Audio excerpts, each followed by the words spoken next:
Esta es una producción de Grupo Fórmula. En el estudio de Eduardo, con Eduardo Ruiz Gili. En 1998 se fundó una organización que ha dejado huella en México.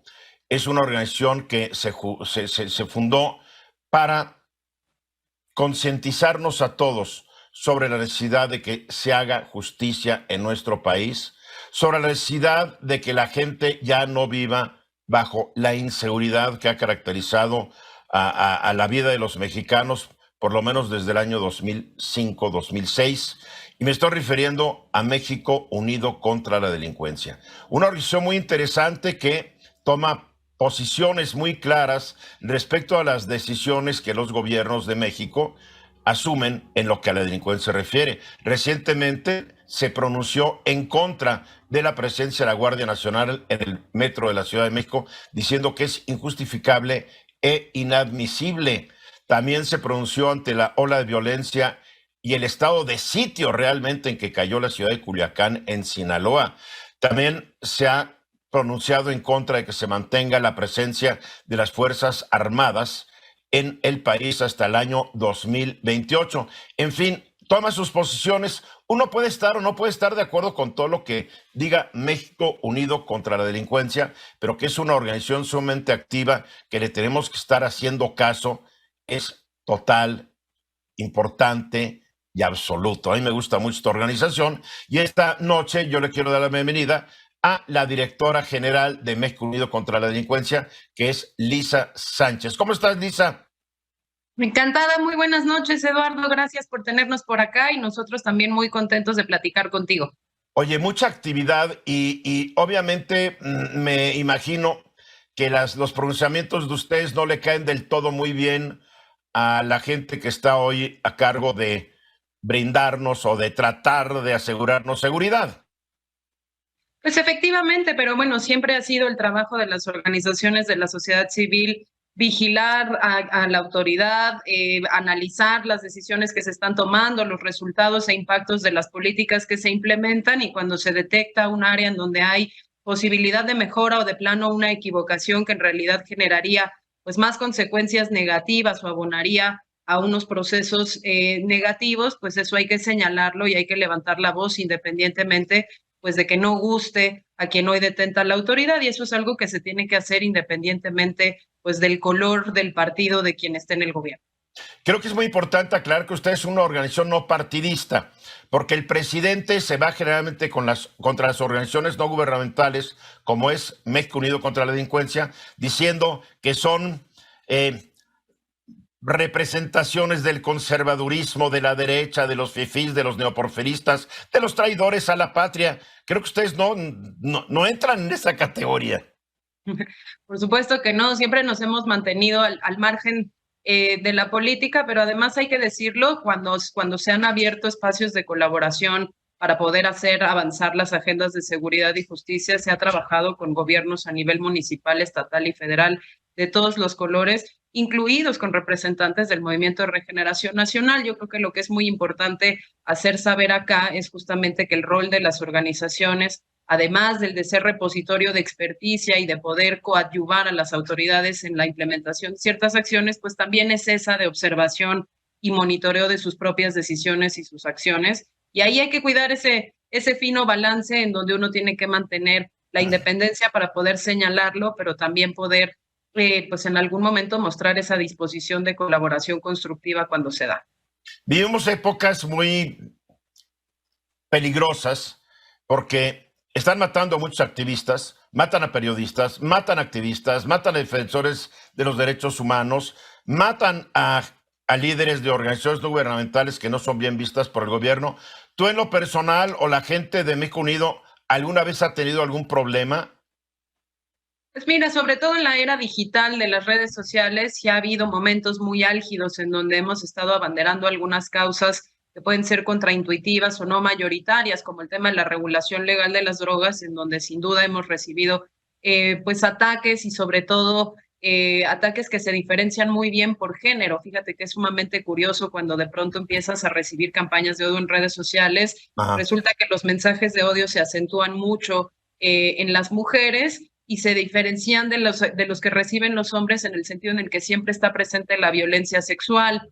Eso nos pasó, por ejemplo, en el 2015, cuando se ganó el primer litigio de cannabis en la Suprema Corte de Justicia. Hubo ahí... Acuerdo muy bien, tú fuiste protagonista fundamental de eso. Ahí anduvimos y efectivamente pues había algunos mensajes de intimidación en redes sociales que te digo, se expresaban de manera diferente cuando era en contra de mujeres que cuando era en contra de hombres, pero la verdad hay que decir otra cosa, nosotros sí ocupamos un lugar muy privilegiado en el sentido en el que estamos en la Ciudad de México, en el sentido en el que pues también justamente tenemos un nivel de exposición mediática que si bien no te blinda nunca de posibles pues represalias o actos intimidatorios, sí es una protección mayor con respecto, por ejemplo, a defensores de la tierra y el territorio que viven en ámbitos rurales, en donde también hay una presencia muy fuerte del crimen organizado.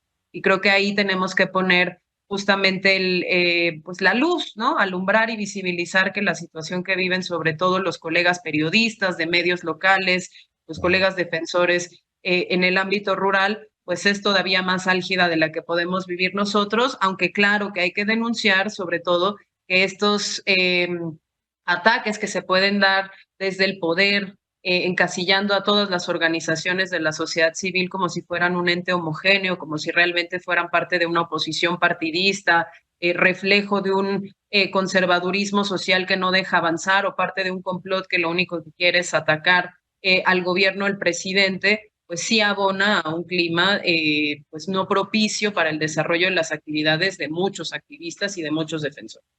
¿Cómo acabaste en México Unido contra la Delincuencia? Yo aquí tengo tu currículum. Estudiaste Relaciones Internacionales en el TEC de Monterrey, en el Instituto de Estudios Políticos de París. Tienes una maestría en Ciencia Política por la Universidad de la Sorbona. Has de ser muy buena para el francés. Y además, tienes una maestría en Gestión Pública y Gobernanza por el London School of Economics. ¿Cómo acabaste en México Unido contra la Delincuencia? Uno te haría ahí en una chamba gubernamental de alto nivel. Pues mira, ya pasamos por la burocracia federal y por los organismos internacionales y la verdad es que encontrar este espacio en México Unido contra la Delincuencia fue un respiro y una gran oportunidad para poder desarrollar agendas que dentro de las instituciones burocráticas gubernamentales, sean nacionales o internacionales, es más difícil abrir y defender. La historia corta en realidad es, yo siempre tuve un pie en el activismo desde que soy muy jovencita, lo hacía en temas de salud sexual y reproductiva, lo hacía en temas de participación juvenil, equidad de género. En algún momento incluso tuvimos una organización no gubernamental llamada Espolea que se dedicaba a políticas de juventud. Y de ahí, pues yo básicamente sí salté a la Administración Pública Federal, colaboré con el Instituto Nacional de la Juventud, a partir de ahí colaboramos mucho con la Comisión Nacional de Adicciones, ahora el Centro Nacional para las Adicciones, en fin, con distintas dependencias gubernamentales. Y llegué también a la Organización de los Estados Americanos a trabajar un proyecto de reducción de la demanda de drogas con el gobierno de México. Y pues ya estaba uno, digamos, como participando en la toma de decisión en las grandes ligas a una edad muy corta. Yo tenía 25 años cuando eso sucedió. Sin embargo, no había pues ni la voluntad política ni las condiciones sociales para abrir conversaciones que cuestionaban la forma en la que estábamos conduciendo esa política de drogas, por ejemplo. Y ahí sí el espacio de la sociedad civil pues me permitió no solo abrirla, desarrollarla y generarla desde cero, sino irla defendiendo pues con hitos muy importantes como estos casos en la Suprema Corte de Justicia, en donde no solo generamos precedentes, sino jurisprudencias, y hoy en día los juzgadores tienen que pues recibir los casos de temas de cannabis y de posesión y consumo con un lente diferente. Y creo que eso se pudo avanzar más rápido desde la trinchera de la sociedad civil de lo que se hubiese podido desde el gobierno. El fracaso de la guerra contra las drogas es evidente. Tú has estado pugnando por la legalización de ellas. Este lío empezó en 1971, cuando un presidente estadounidense que tenía problemas de alcoholismo, Richard Nixon, decidió que le iba a dar muy buenos resultados políticos declararle la guerra a las drogas. 71. Igual que 50 años antes, los conservadores de Estados Unidos creyeron que iba a ser muy bueno para sus causas prohibir el alcohol. la fabricación, distribución y consumo de alcohol. De 71 para acá ya pasaron muchos años, ya ha sido un verdadero desastre. Pero aquí el colmo es que los gobiernos de México han seguido la tonada que les han chiflado los gobiernos de Estados Unidos, incluyendo el actual gobierno, que se dice muy libre y soberano. Es lo que más me sorprende del gobierno del presidente López Obrador. Busca pleito por donde sea contra Estados Unidos, pero sigue la tonada y la baila muy bien que le chifla el presidente en turno de Estados Unidos para no legalizar las drogas. Vamos a hablar de esto, pero primero los mensajes y regresamos. Y estamos aquí esta noche platicando con Lisa Sánchez, directora de México Unido contra la Delincuencia, una gran organización no gubernamental. Estamos hablando, antes de ir al incómodo comercial, mi querida Lisa, sobre la forma en que esta guerra contra las drogas ha fracasado. 71 al 2000 son 29 años, más los que llevamos ahorita. Ya estamos hablando de más de medio siglo de fracasos, de un aumento en el poder de la delincuencia organizada, un aumento en el consumo de las drogas, muertos y más muertos. Los muertos por fentanilo en Estados Unidos superan los 100,000. Los muertos en México en lo que van de los sexenios que se han puesto bravos contra el narco, más de 300,000. Estoy hablando nomás en lo que va del siglo XXI. Es un desastre. ¿Por qué el gobierno de México insiste en seguir el cuento de Estados Unidos? No, yo nunca lo he entendido, ya que somos un país libre y bien soberano. Así es, bueno, la política de drogas es justamente uno de esos ejemplos de cómo una decisión a nivel nacional se convierte en una política internacional que se ata a una serie de convenciones y en donde en realidad pues hay una economía política muy desigual, es decir, los grandes países consumidores y los grandes países que controlan la geopolítica mundial en algún momento decidieron hacer una especie de outsourcing justamente de la interdicción global de drogas y en vez de hacer ellos el control dentro de sus territorios, pidieron que los países productores y de tránsito lo hicieran y generaron justamente un mercado ilícito enorme, que es entre el segundo y el tercer mercado ilícito más prolífero a nivel mundial, pues después justamente como o mercados incluso legales como el mercado energético, ¿no? En términos de valor de lo que produce y mueve como mercancía y valor agregado. Pero por ahí leí que la delincuencia organizada global sería hoy el quinto o el cuarto país con mayor Producto Interno Bruto del mundo. Sí, exactamente, ¿no? Porque justamente Naciones Unidas lo reconoció en su informe mundial de drogas de 2008, el hecho de que hayamos prohibido el consumo, la producción, la comercialización, la importación, la exportación de sustancias declaradas ilícitas y de plantas a partir de las cuales se producen ciertas sustancias ilícitas, no solo generó ese mercado negro y por lo tanto armó y le dio recursos económicos a las organizaciones criminales que se dedicaron a aprovecharlo, sino que generó otra serie de consecuencias negativas con las que no hemos podido pues todavía triunfar. Una de esas cosas es, por ejemplo, el desplazamiento de la producción, ese famoso efecto globo. Cuando tú eres muy efectivo en erradicar y en controlar, digamos, la producción de ciertas drogas, como por ejemplo pudo haber sido en algún momento en la región andina colombiana, ¿no? Para suprimir la producción de hoja de coca y por lo tanto de cocaína. Esa misma producción aparece en el Perú, en Ecuador, en Bolivia, en otros países, y terminas yendo, ¿no? Como cuando tapas un agujerito de un ratón y el ratón escarba y sale en otro lugar, de manera que esto nunca se acaba, genera una cantidad de desviación de recursos públicos para tratar este tema, y lo otro que genera también, pues es una diversificación de los propios productos que se producen a partir de estas plantas y ya de manera sintética, que intentan escapar todo el tiempo la fiscalización, el control y la prohibición. Entonces, hoy tenemos justamente drogas sintéticas mucho más potentes como el fentanilo, porque en su momento decidimos prohibir el opio, en su momento decidimos, ¿no? Además hacer un cártel de solo 20 países que pueden producir legalmente opio, porque a partir de la misma planta se producen una serie de medicamentos que son tremendamente necesarios para el día a día de la clínica médica, y el resto de las consecuencias pues las terminan pagando sobre todo las personas usuarias que deben hacerlo en la clandestinidad, con productos que no son seguros, de potencia cada vez mayor, sin que los gobiernos además se permitan a sí mismos invertir en cuestiones de seguridad. El caso estadounidense es tremendamente dramático porque existen las drogas de reversión de sobredosis, pero durante muchísimo tiempo esos recursos estuvieron prohibidos a nivel federal. La administración de Trump los volvió a prohibir y claramente pues eso tuvo un impacto en la salud pública y en la esperanza de vida de los norteamericanos, independientemente de si se está ganando o no esta guerra a nivel global.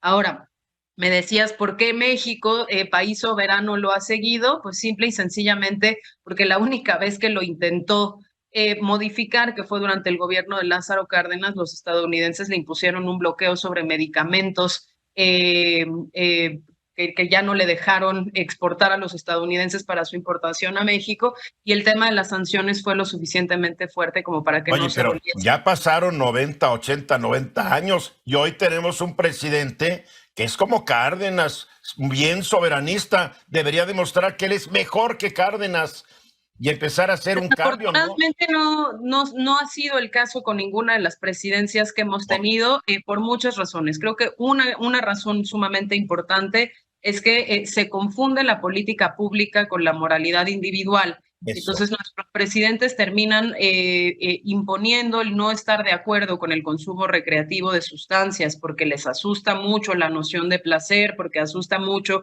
la noción de libertad, justamente, y de poder disponer de la propia salud a través del consumo de sustancias psicoactivas, y esa imposición de la moralidad personal del yo no estoy de acuerdo con que se haga se traduce en política pública. Fue muy triste ver a este gobierno que en su Plan Nacional de Desarrollo sí tiene escrito un eje de drogas que dice hay que cambiar el enfoque por el enfoque punitivo y de prohibición no ha funcionado, ha fracasado.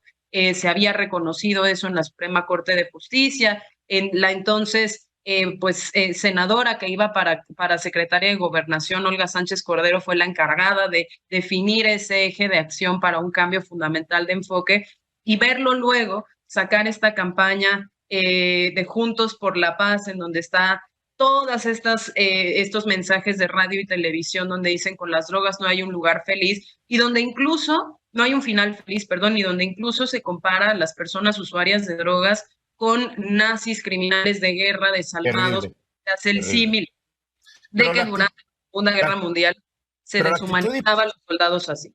Pero la actitud hipócrita, yo siempre lo digo, es que entras a cualquier tienda de conveniencia y atrás del cajero está lleno de botellas de alcohol.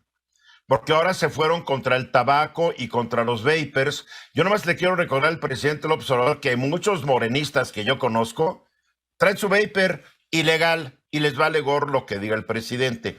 Siento que hay una mayor cerrazón en contra de estas sustancias, que si tú eres un adulto mayor de 18 años y decides, con la libertad que debes gozar, decides probarlas o consumirlas, pues ya es una decisión personal.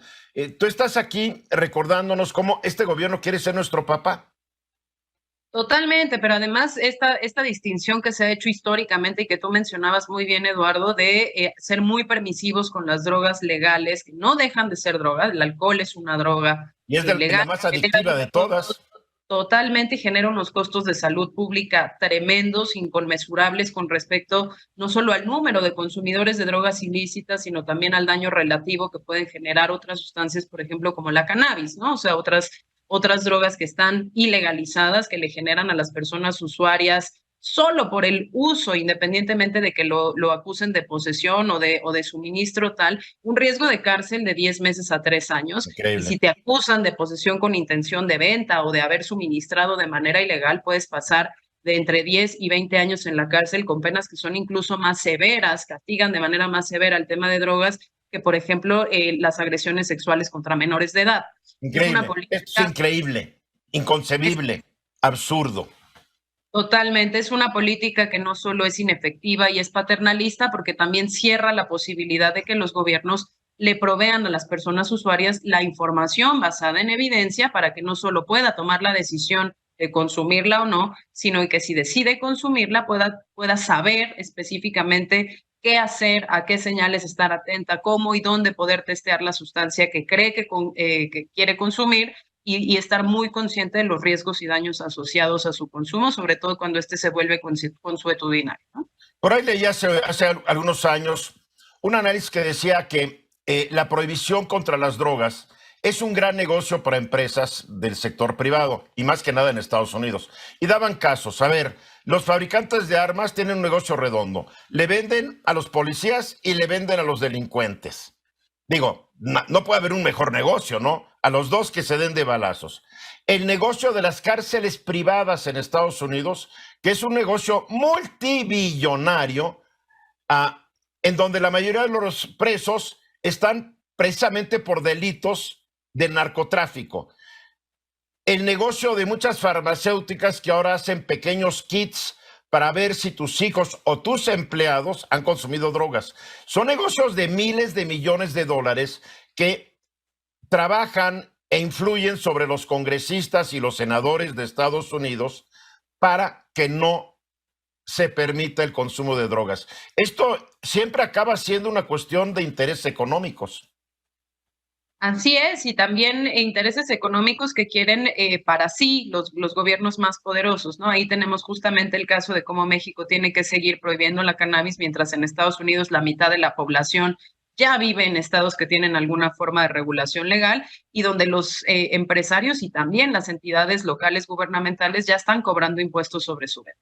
Ridículo, absurdo. En fin, somos un país libre y soberano. Vamos a los mensajes y regresamos. Eso en mi estudio y mi invitada esta noche, Lisa Sánchez, la directora general de México Unido contra la Delincuencia. El miércoles de esta semana, el miércoles pasado, en mi columna que publico en la Ciudad de México en El Economista y en muchos periódicos del país, hablé sobre la cantidad de muertos que nos va a dejar esta administración.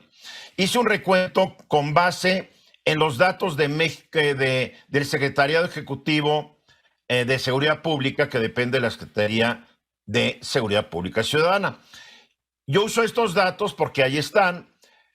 El gobierno, cuando le conviene, usa datos del INEGI. O sea, tenemos una mezcolanza de datos muy divertidas. A fin de cuentas, no sabemos cuántos asesinatos se cometen porque el INEGI dice una cosa, la Secretaría de Gobernación de Seguridad Pública dice otra cosa. Entonces yo uso las del secretariado. De acuerdo con los datos del secretariado, yo tengo que en el sexenio de Vicente Fox se cometieron 74,577 homicidios. El de Calderón, el número subió a 101,059. El de Peña Nieto a 123,251. Hasta el momento, en lo que va de este sexenio, ya llevamos 113,334. Y de seguir la tendencia como ha estado, va a acabar este sexenio nada más con 162,970 muertos. El tema de los homicidios es algo que, si bien se ha controlado un poquito ya del 2021 al 2022, bajó 7,1% el número de homicidios, pero el problema es que el número de homicidios se disparó tanto en el primer año del presidente López Obrador, se descuidó o no sabían qué hacer, se disparó y ahora a bajarlo otra vez. Entonces aquí entra algo muy interesante. Lisa, ustedes tienen su Atlas de Homicidios México 2021. Qué triste realidad que en un país tenemos que publicar un atlas de homicidios. Y creo que es una labor bien importante, ya debe ser también muy dolorosa cuando la están realizando allá en la organización que tú presides. Platícanos del atlas y por qué la gente haría bien en consultarla. Muchísimas gracias. Sí, efectivamente es una tarea que no quisiéramos estar haciendo, justamente porque no querríamos que México tuviera pues unos niveles de homicidios lo suficientemente significativos como para poder analizar su distribución, tanto geográfica como poblacional, su frecuencia y su magnitud. Sin embargo, dado que justamente seguimos viviendo unos años de muchísima violencia que superan las 30,000 muertes dolosas al año, pues lo que nos dimos a la tarea fue justamente desde hace 4 años de analizar los datos del INEGI. Una primera precisión con respecto a las fuentes de los datos. Efectivamente tenemos Secretariado Ejecutivo y tenemos INEGI.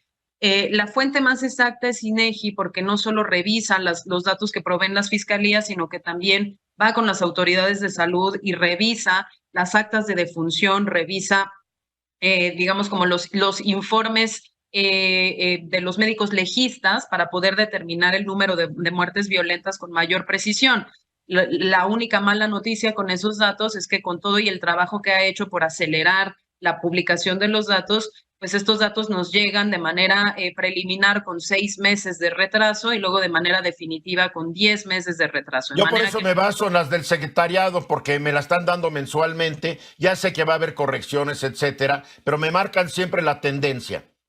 Sí, nosotros también utilizamos esos datos de manera mensual, solo que para hacer el análisis del Atlas, digamos, ya utilizamos los datos de INEGI. Ahora, bien. ¿Por qué hacemos un atlas de homicidios? Porque creemos que justamente la información que nos provee el INEGI cada año cuando saca las cifras definitivas de homicidio doloso es tremendamente valiosa para la elaboración de políticas públicas, para la comprensión de la magnitud de los fenómenos y su análisis histórico, pero como se sale de manera pues como muy especializada y muy técnica en unas bases de datos que difícilmente la gente sabe manejar, sabe ubicar y sabe procesar, lo que hacemos nosotros en México Unido contra la Delincuencia es descargarlas, procesarlas, clasificarlas y luego hacer esta publicación que básicamente es una infografía de doble página por estado, en donde yo lo que veo es geográficamente dónde se concentró el mayor número de homicidios y muertes violentas en un estado,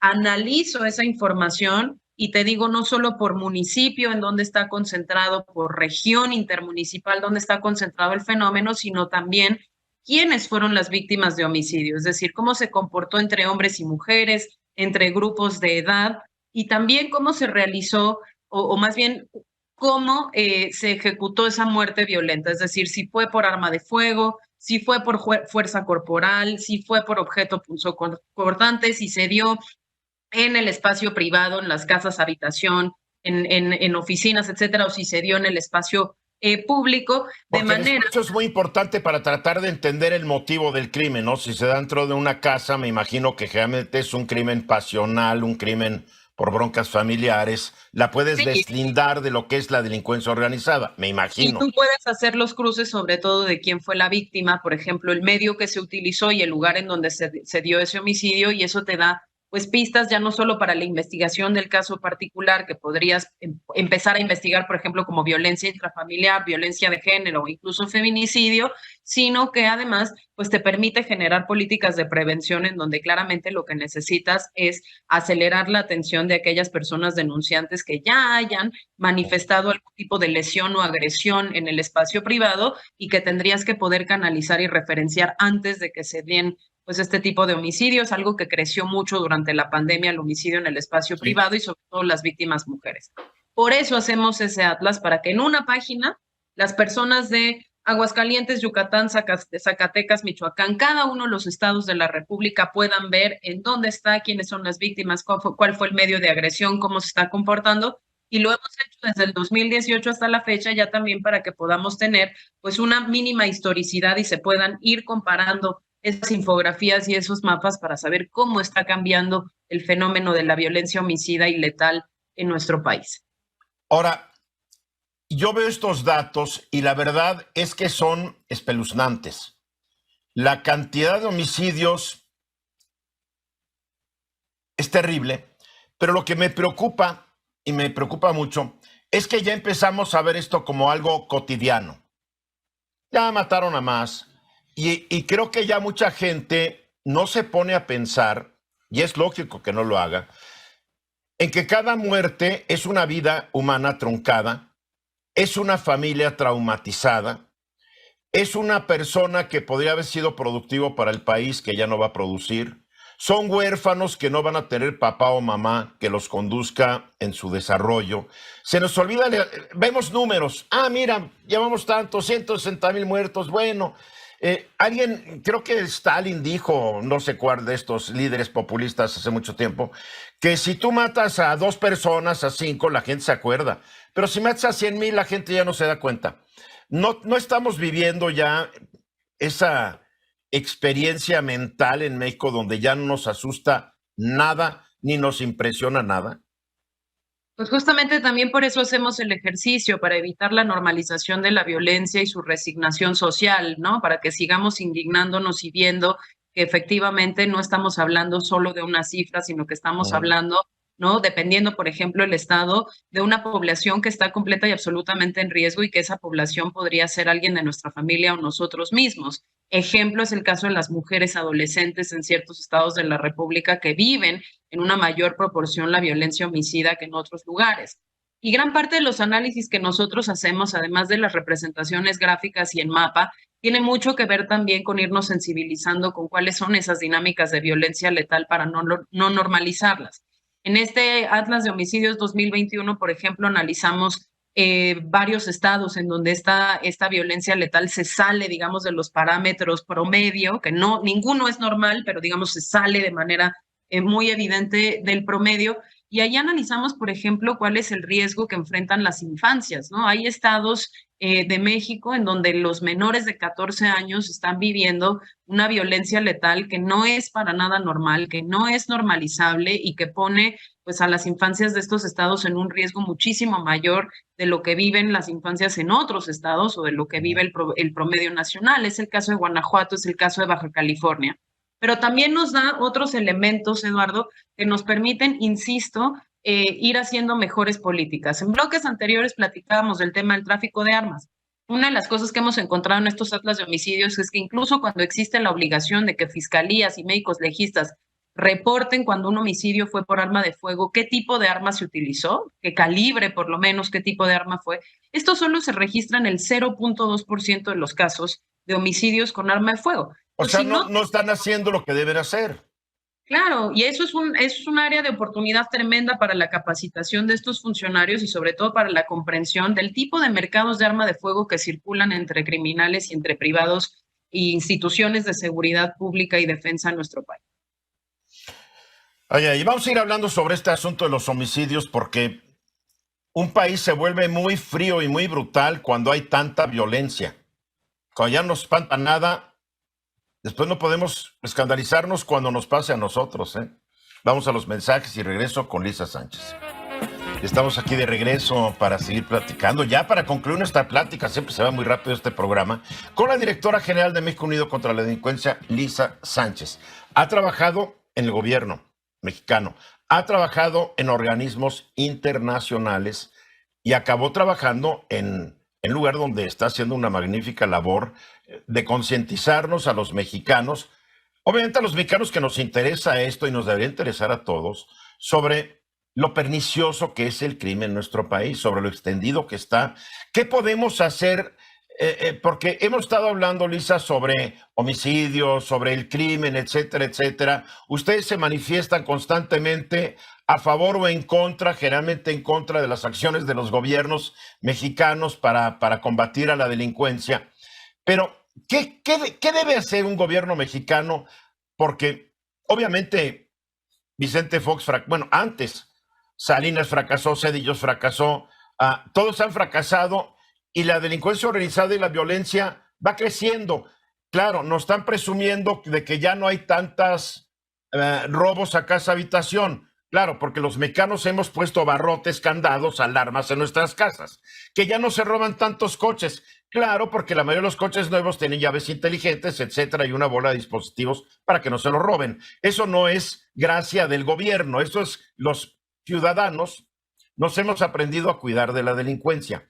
Pero lo que es el delito violento, vemos que no avanza ninguna estrategia gubernamental.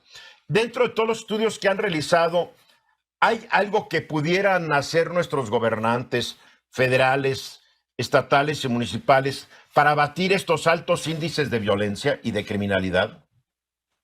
Sí, el problema es que son muchas cosas las que se tienen que hacer y el balance siempre necesario para que justamente los gobiernos mantengan los incentivos correctos para seguirlo haciendo es que tú tienes que hacer una fuerte inversión en los temas estructurales de largo plazo que van a trascender tu tiempo en oficina, no es decir, que van a trascender el tiempo en el que tú eres autoridad, con ciertas victorias rápidas que sí puedas reclamar para ti como pues ejemplos de que efectivamente hubo un compromiso y una acción útil, eficiente y pertinente para atender el tema de la violencia. Pero te voy a poner dos ejemplos. Uno de ellos es que efectivamente durante muchísimos años en México se hizo una inversión ingente en el tránsito hacia el nuevo sistema de justicia penal acusatoria, pero gran parte de esa inversión se hizo en generar la infraestructura física para las salas de oralidad y no necesariamente la capacitación Cierto. justamente de los operadores de ese sistema de justicia. ¿Qué tenemos en México? En México tenemos tan pocos elementos en el sistema de justicia que tenemos un rezago pues que básicamente alimenta esta impunidad cuasi total de la persecución y la sanción de los delitos, ¿no? Estamos hablando que solo 2 de cada 100 homicidios se resuelven, estamos hablando que en temas de extorsión tenemos más de 97% de cifra negra y no resolución de las investigaciones, en fin. Entonces hay una inversión estructural que se tiene que hacer muy eficiente en el sistema de justicia para abatir esos números de impunidad y que efectivamente socialmente transmine el mensaje de quien comete un delito tiene una sanción.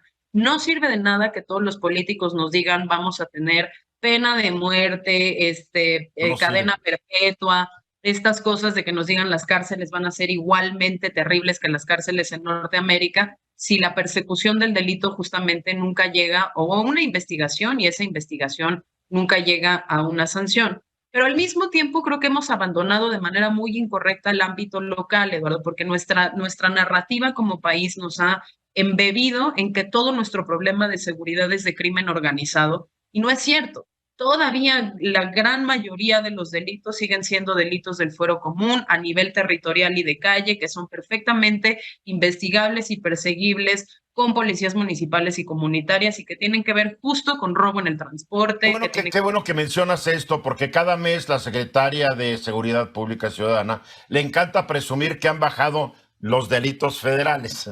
Pero los delitos federales son los que menos nos afectan a los ciudadanos, a fin de cuentas. Son los delitos del fuero común: robo, asalto, secuestro, asesinato. Que hay que decir, los secuestros han bajado y muchos han bajado. Pero cuando no te sientes seguro de que no te den un plomazo, pues todos los demás no te importan mucho, ¿no? Claro, Sí. y además poder hacer una estrategia de seguridad a nivel territorial en donde sí empiece a bajar la percepción de inseguridad, porque claro, lo que te afecta de manera cotidiana, eso sí se está atendiendo, también genera justamente muchísima más confianza en la autoridad y un ciudadano más proclive a ir a denunciar un delito cuando este ocurre, que termina siendo ese círculo virtuoso también para abatir las cuestiones de impunidad. Entonces, hay una apuesta por lo local, una apuesta por esa seguridad ciudadana que involucra a las personas, no solo a las instituciones de seguridad pública, policías, ministerios públicos, policías de investigación, y también esta parte pues, de lograr hacer que nuestro sistema de justicia acompañe las estrategias de seguridad, porque mientras siga habiendo cero persecución y cero sanción, pues termina eso pegándole mucho a las respuestas que ya son mucho más reactivas, que implican justamente la normalización de la excepcionalidad con unas Fuerzas Armadas que están ahora en todas partes haciendo todo, desde la prevención hasta la sanción del delito, sin que en realidad estén entrenadas, sepan hacerlo ni les toque hacerlo. Entonces, sí estamos nosotros muy convencidos de eso, hemos hecho muchos proyectos comunitarios en ese sentido y la buena noticia es que se logra. Por ejemplo, la Ciudad de México sí tiene una policía que está entregando buenos números en lo general. Bueno, que es Trae que además tiene una policía que es 4 veces el tamaño, creo, que la policía del Estado de México. Sí, 80,000 efectivos, un Digo, es esfuerzo un ejército la policía de la Ciudad de México.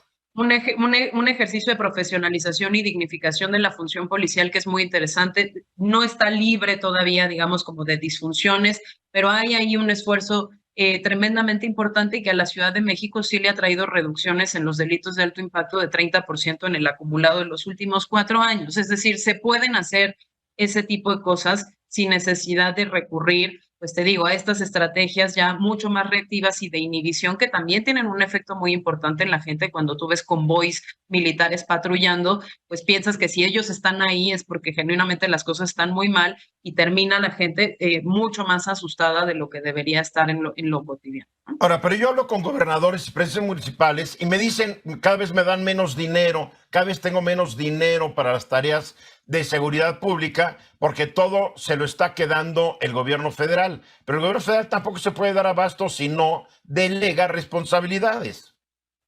Correcto, digo, hemos tenido yo creo que 2 incentivos perversos en nuestro federalismo mal entendido en materia de seguridad. Uno de ellos es que efectivamente los subsidios federales han ido decreciendo y por momentos, 2 años de esta administración, desaparecieron por completo. Algunos subsidios federales sobre todo para el pago de los elementos de policías municipales que desaparecieron. Y hay que recordar que todavía tenemos varios cientos de municipios en México que no tienen una fuerza policial municipal y que dependen del apoyo y del auxilio de las policías estatales y de elementos federales.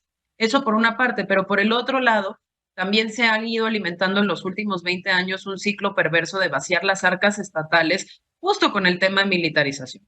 Porque cada vez que nosotros recurrimos a un operativo de los que se hicieron permanentes desde hace 15 años contra la famosa delincuencia organizada y mandamos llamar fuerzas federales, son las arcas estatales las que terminan pagando esos operativos y esos sobresueldos de los militares, y esos dineros se han ido justamente de la posibilidad de financiar las instituciones de seguridad pública local. Entonces, sí tenemos este círculo vicioso donde la federación da cada vez menos, pero también en donde la federación a la hora de brindar el apoyo termina desorientando o más bien desviando recursos que tendrían que estar dispuestos para la generación de capacidades locales al pago de fuerzas federales que de nuevo no tienen una estrategia de arraigo territorial, inteligencia social, proximidad, que pueda ser sostenible en el largo plazo y que le termina pues abonando a la gente que cuando están se sienten seguros, pero cuando se van se sienten tremendamente desprotegidos.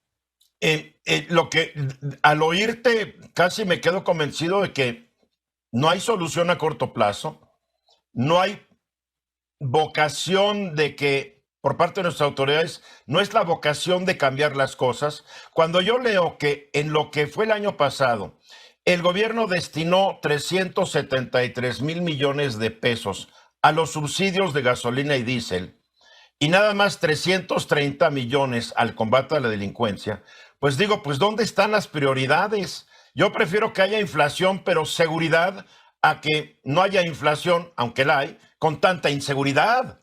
¿Dónde están la jerarquización de la solución de los problemas? Claro, mira, la seguridad siempre ha figurado dentro de las 3 primeras preocupaciones de la ciudadanía y no necesariamente eso se refleja en el ejercicio presupuestal ni a nivel federal ni a nivel estatal y municipal. Pero sí hay soluciones de corto y mediano plazo, sobre todo cuando se involucra a la ciudadanía. Nos tenemos que ir, Lisa. Ojalá platiquemos pronto. Qué gusto verte y felicidades por todo lo que tú y tu equipo están haciendo allá en México Unido contra la delincuencia. Muchísimas gracias, como siempre, muy rica la plática y ojalá nos veamos pronto nuevamente, Eduardo. Gracias a ti y a tu audiencia. Gracias. Lisa Sánchez es directora general de México Unido contra la delincuencia. Y ustedes pueden ver este atlas y muchas otras cosas en mucd.org.mx. Es el sitio. Soy Eduardo Ruiz Gili. Hasta la próxima. Esta fue una producción de Grupo Fórmula. Encuentra más contenido como este en radioformula.mx.